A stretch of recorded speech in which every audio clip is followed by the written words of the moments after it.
tempat, kami persilakan Pastor. Dipersilakan Pastor Agustinus Yu.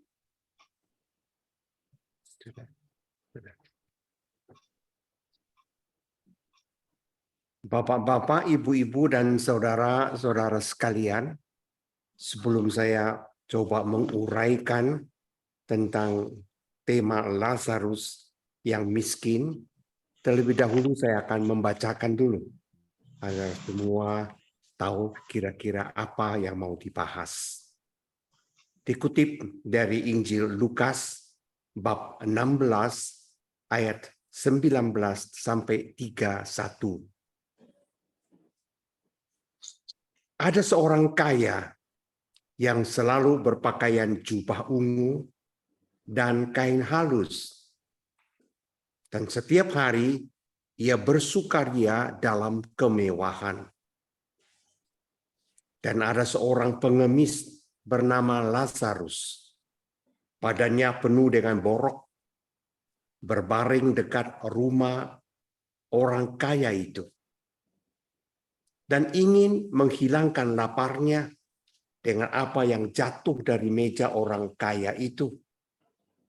Malahan anjing-anjing datang menjilat boroknya. Kemudian matilah orang miskin itu, lalu dibawa oleh malaikat-malaikat ke pangkuan Abraham. Orang kaya itu juga mati, lalu dikubur.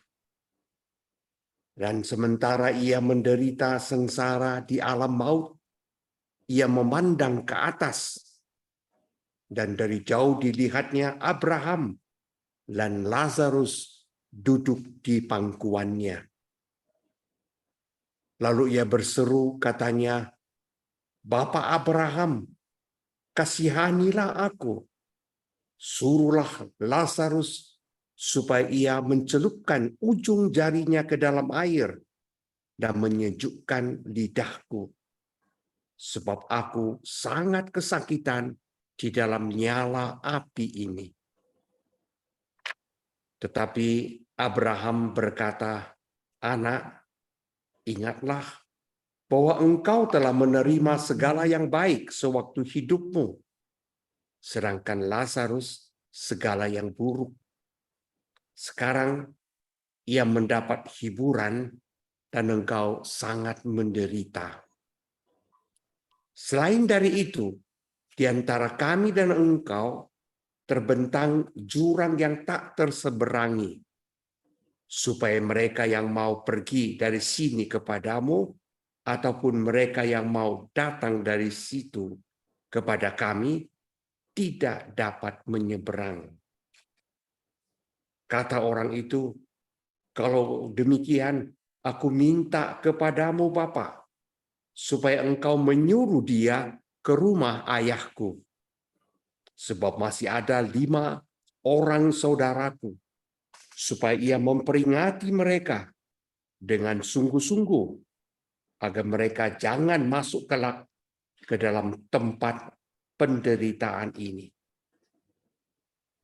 Tetapi kata Abraham, "Ada pada mereka kesaksian Musa dan para nabi.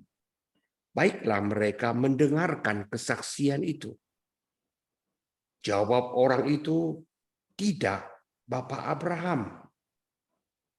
Tetapi jika ada seorang yang datang dari antara orang mati kepada mereka, mereka akan bertobat." Kata Abraham kepadanya, "Jika mereka tidak mendengarkan kesaksian Musa dan para nabi, mereka tidak juga akan mau diyakinkan, sekalipun oleh seorang yang bangkit dari antara orang mati." Demikianlah sabda Tuhan. Syukur kepada Allah.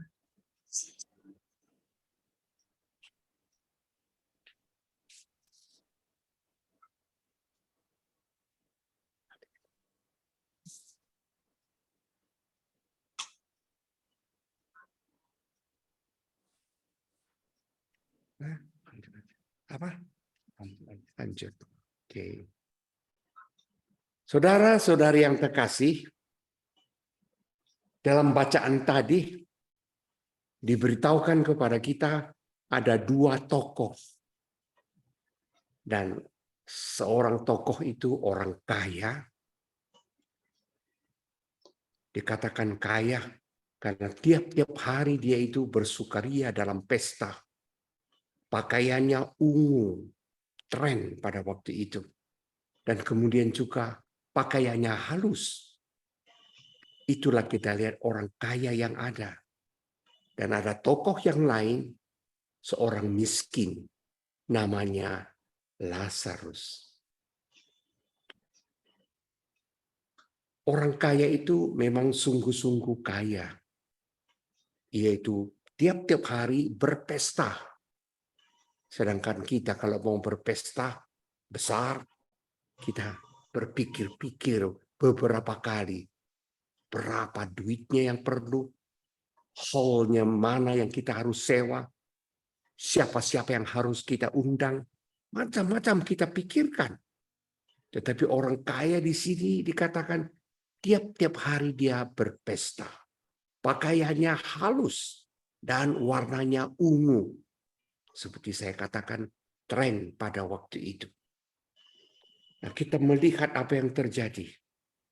Pastilah orang kaya itu pada masa hidupnya namanya besar. Dihormati di mana-mana. Dan kemudian itu juga ya orang besar yang terhormat.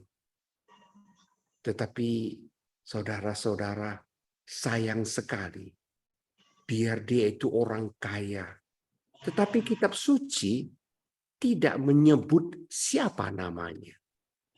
Jadi dapat dikatakan orang kaya itu tidak ada namanya di dalam kitab suci. Ya. Kita pun mau mengatakan begitu. Biar kita hidup di dunia ini punya kedudukannya hebat. Posisi yang bagus, jabatan yang tinggi, dikenal, selebriti. Tetapi kalau kita tidak dekat dengan Tuhan, kitab suci tidak memberikan nama kepada kita. Kosong. Dan walaupun orang berteriak-teriak, Tuhan, Tuhan, bukakan pintu bagi kami. Dan Tuhan dari dalam akan menjawab, siapa kamu? Aku tidak mengenal kamu. Kenapa Tuhan tidak mengenal mereka? Karena mereka itu tidak mempunyai relasi dengan Tuhan. Karena itu Tuhan juga tidak mengenal mereka. Dan orang yang miskin yang dikatakan dalam kitab suci. Orang miskin itu rupanya sangat miskin. Ia pengemis dan duduk dekat rumah orang kaya itu. Badannya berborok, anjing-anjing pada datang untuk menjilat. Dan kemudian ia itu mau menerima saja makanan yang jatuh dari meja orang kaya itu. Jadi orang miskin itu dapat dikatakan orang pinggiran. Orang yang memang tak punya apa-apa. Tak punya posisi yang bisa membela diri. Dan tak ada jabatannya. Jabatan yang sangat rendah. Seperti tukang sapu. Ya, connect di dalam ojek atau apapun. Orang-orang tidak peduli akan orang yang miskin itu. Jadi orang kaya dapat dikatakan orang-orang yang berpangkat, berposisi, punya jabatan, tapi orang miskin sebaliknya yang tidak dipedulikan, orang pinggiran, orang buangan, tidak ada hak untuk membela dirinya. Inilah kita lihat dua tokoh yang diberitahukan kepada kita. Tetapi aneh, orang kaya tadi tidak diberi nama di dalam kitab suci. Sedangkan orang miskin ini, kitab suci menyebut namanya Lazarus. Bukan karena dia miskin. Bukan juga karena ya Yesus suka akan orang seperti itu. Tetapi Lazarus percaya pada Tuhan. Ia bersandar pada Tuhan. Dan Lazarus artinya Allah menolong.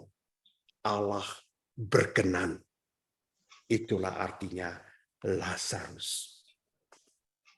Kita melihat pernah terjadi satu peristiwa ini.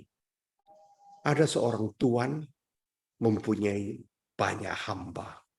Dan satu yang dipercayainya. Lalu pada waktu-waktu tertentu, tuannya besar dan kaya itu menyuruh hambanya yang satu ini pergi menarik utang dari orang-orang yang berutang pada dia. Hamba itu siap dan pergi ke dusun dan dusun yang lain lagi untuk menagih utang.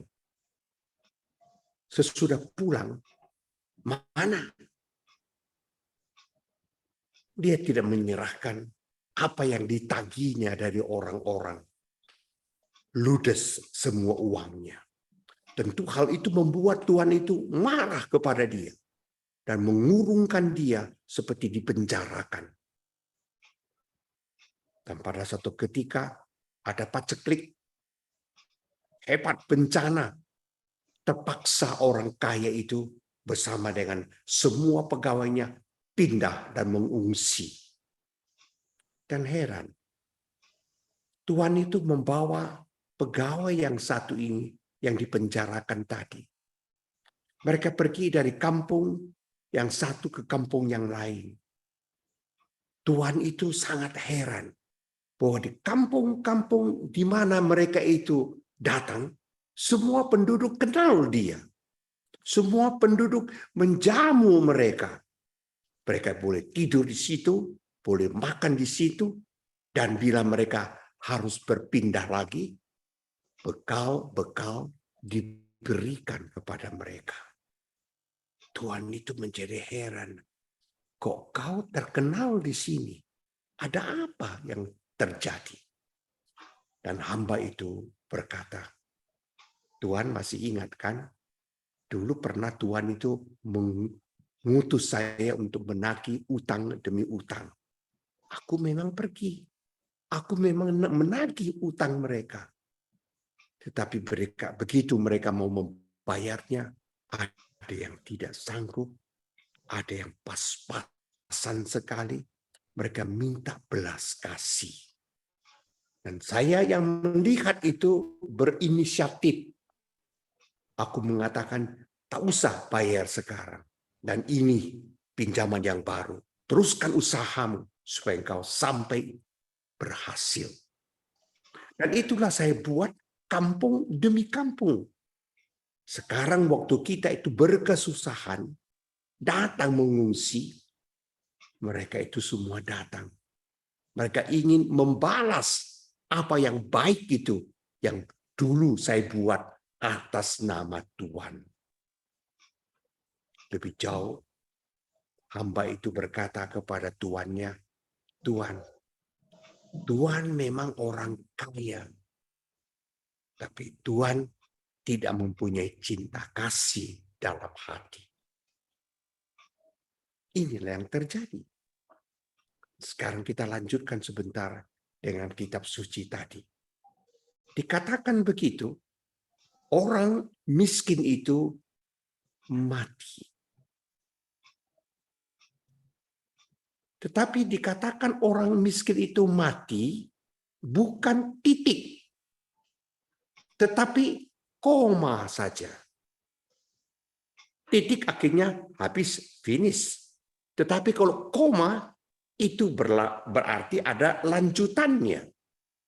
Dan apa lanjutannya? Orang miskin itu mati. Lanjutannya, malaikat-malaikat pada datang untuk menjemput dia. Malaikat-malaikat artinya rombongan para malaikat yang menjemput dia. bukan hanya seorang malaikat, tetapi rombongan malaikat menjemput dia. Karena apa? Bukan karena dia miskin. Bukan. Allah itu tidak sentimen. Kitab suci juga tidak sentimental. Tetapi orang miskin itu dijemput karena imannya. Imannya akan Allah. Ia selalu bersandar kepada Tuhan. Lazarus artinya Allah itu menolong. Dan dia percaya. Dan Allah memang melaksanakan tugasnya. Dan kita melihat kemana dia dibawa. Supaya tidak sesat, Allah membawa oleh para malaikat itu ke pangkuan Abraham. Supaya ia tidak sesat. Dan ia berbahagia di samping dari Abraham yang ada. Tentu selama ia hidup, orang miskin itu tidak dipedulikan. Tak ada namanya. Gak ada orang tahu siapa itu. Nah, coba lihat. Tukang becak yang ada di depan gereja Kristus Raja. Siapa tahu namanya. Tak ada orang tahu namanya. Dan orang pun tidak peduli. Karena itu orang pinggiran, orang kecil. Siapa dari antara kita misalnya di gereja Kristus Raja yang tahu nama sapam yang ada? Mana ada? Orang tidak berminat. Mereka orang pinggiran, orang kecil, tak punya posisi. Sudahlah, orang tidak mau tahu. Tetapi lihat orang miskin itu. Selama dia masih hidup, begitulah terjadi. Tapi kitab suci begitu berkata, begitu ia meninggal, nah, dia dijemput oleh rombongan para malaikat. Iya. Kitab suci sekali lagi bukan sentimen ya kepada orang yang kaya dan mau membela-bela orang-orang kecil. Bukan itu. Karena ia itu Lazarus yang artinya yang berkenan kepada Tuhan, yang menopang, Tuhan menopang dan dia itu menyerahkan diri untuk ditopang. Inilah kita lihat. Dan jangan pernah salah tafsir, saudara-saudara. Kalau begitu, aku menjadi miskin saja. Supaya aku itu dibawa ke pangkuan Abraham. Jangan begitu. Kitab suci tidak suruh kita menjadi miskin. Apa gunanya kita miskin? Kalau kelakuan kita tidak pernah miskin. Kelakuan kita itu tidak pernah miskin. Bicaranya tajam kepada orang lain. Berlagak. Sombong. Nah, apa gunanya orang seperti itu? Miskin. Dan kelakuannya seperti yang tadi saya sebut. Kata-katanya pedes. Judas. Loh, sudah miskin. Kelakuannya memiskinkan dia lagi. Ini penderitaan double. 2 kali dia. Miskinnya dan kemudian kelakuan yang tak karuan. Itu juga membuat dia semakin miskin. Nah, kita melihat apa yang dikatakan kitab suci lagi. Dikatakan begini. Sesudah orang miskin itu meninggal dunia, orang kaya itu meninggal juga. Dan apa yang ditulis oleh kitab suci? Orang kaya itu meninggal. Titik. Tak ada lanjutannya lagi. Tidak dikatakan bahwa dia itu dijemput. Tidak. Dulu mungkin orang kaya itu dijemput-jemputkan. Orang berpangkat dijemput. Saya nanti jemput ya Pak. Bu, nanti saya jemput ya. Orang kaya, orang berpangkat, punya posisi, selalu dielu-elukan. Orang mau jemput, suka sekali menjemput. Bayangkan kalau selebritis datang dari Jakarta, penuh itu kan Kuala Namu. Bandara penuh, orang semua mau melihat itu, menjemputnya, dan seterusnya. Apalagi selfie dengan dia. Semua orang mau. Tapi orang kaya ini, apa dikatakan kitab suci? Ia meninggal, titik. Tidaklah lanjutannya lagi. Tidak dijemput.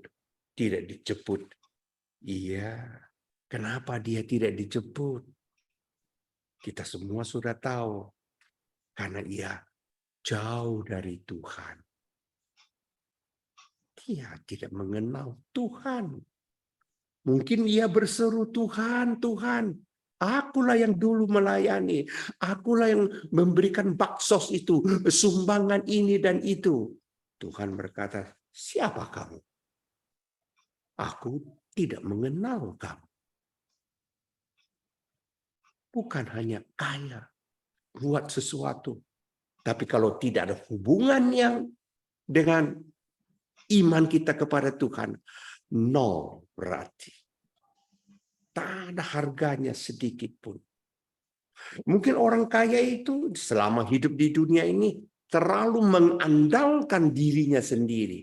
Aku bisa, aku bisa. Dan sangat egois. Harus aku yang menang, aku yang berkuasa. Ini yang terjadi. Nah, jadi lagi bahwa ia itu tinggal sendiri karena tidak bersama dengan Tuhan. Dan kalau orang yang jauh dari Tuhan akan mengalami sunyi dan sepi. Demikianlah orang kaya itu meninggal. Sunyi dan sepi. Ia mengurus sendiri. Tuhan jauh. Awan gelap. Saudara-saudara terkasih. Ya. Dan kitab suci juga mengatakan kepada kita selanjutnya bahwa orang kaya itu di alam baka, di alam maut yang ada. Dikatakan oleh kitab suci, orang kaya itu bersengsara di sana. Ya. Sekali lagi, kitab suci bukan sentimen kepada mereka. Bukan juga membela orang miskin. Tidak. Tetapi kita melihat kitab suci mau mengatakan orang kaya itu lupa akan Tuhan. Dia tidak mau tahu dengan Tuhan. Di alam baka pun tidak ada orang yang menolong dia. Miskin karena kesombongannya. Miskin dan suka laga. Miskin. Itulah dia. Lalu di situ, di alam maut yang bersengsara itu, ia mulai berseru kepada Abraham.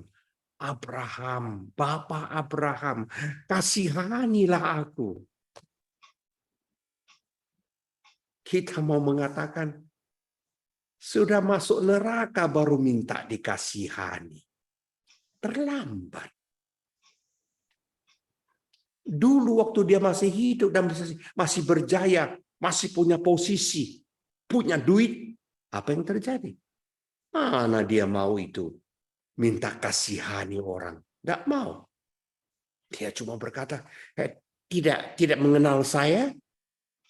Oh, lagaknya seperti itu. Tidak mengenal saya.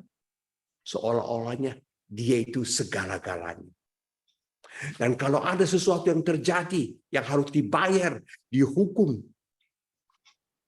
Tidak takut orang itu. KUHP. KUHP. Artinya kasih uang, habis perkara. Nah, itulah orang kaya.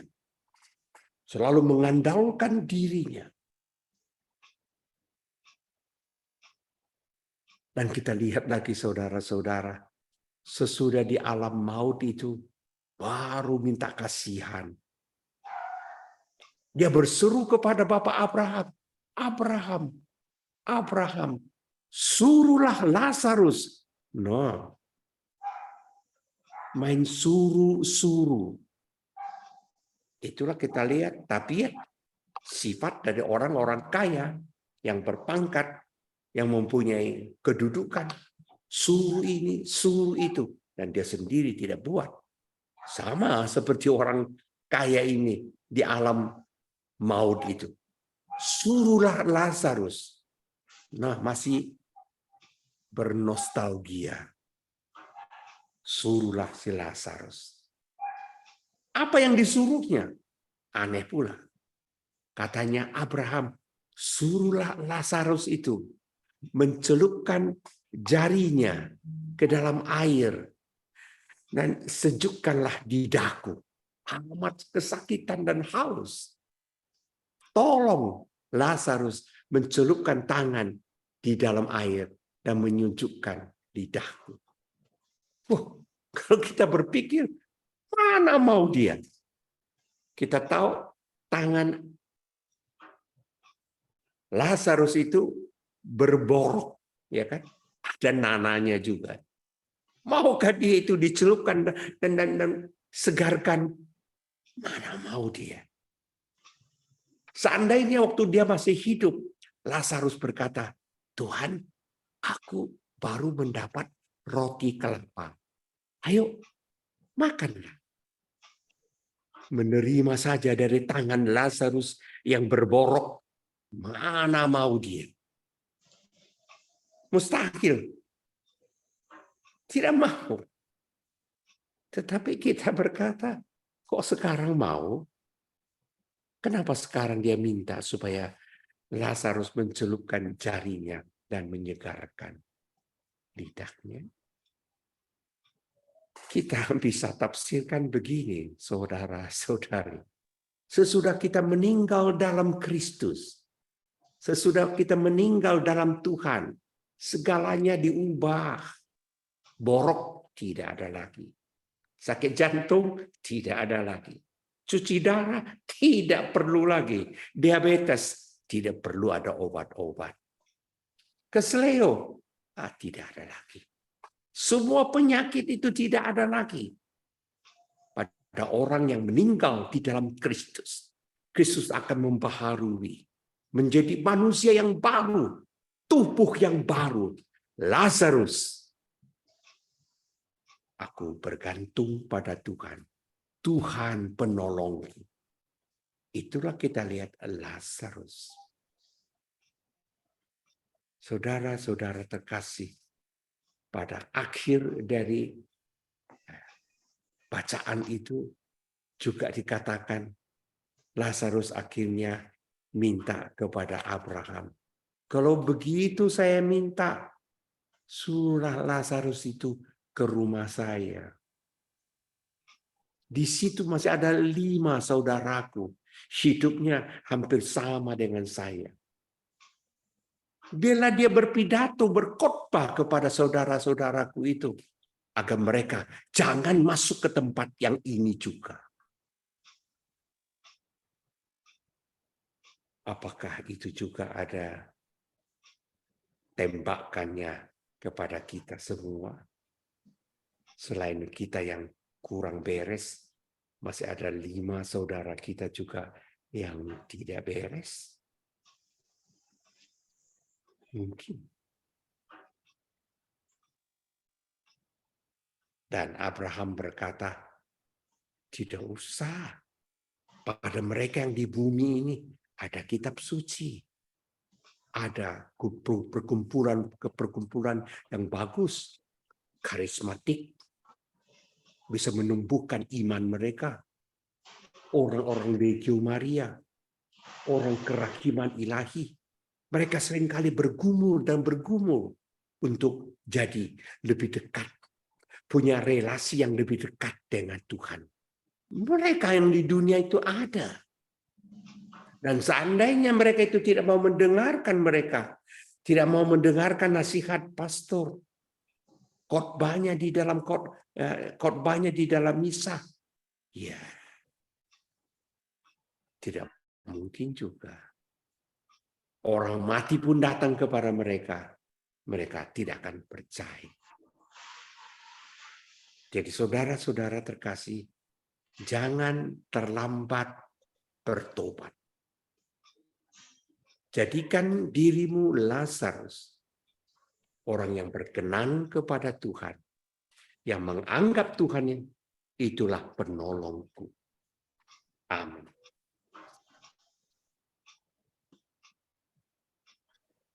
Terima kasih banyak, Pastor, untuk pengajaran dan nasihat yang telah disampaikan di tengah-tengah kami